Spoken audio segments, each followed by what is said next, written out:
اولین اتاقی که داشتم شکم مادرم بود. اولین غذایی که خوردم شیر مادرم بود. اولین تختی که روش خوابیدم پاهای مادرم بود. اولین آهنگی که شنیدم لالایی مادرم بود.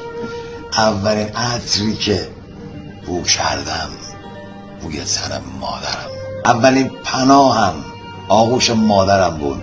اولین معلمم مادرم بود. اولین دکترم مادرم بود.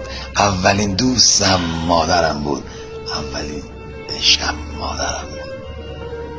اولین کسی که دستمو گرفت، اولین کسی که تو مشکلات کنارم بود، اولین کسی که من رو از خودش بیشتر دوست داشت مادرم بود.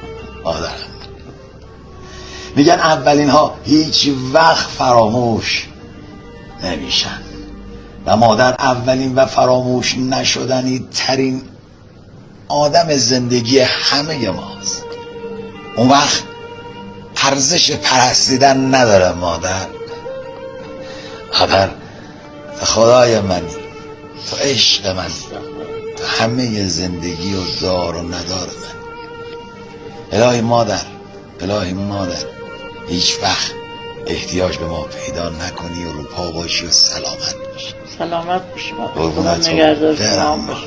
خدا سلامتی دون بده. شرطم مادر.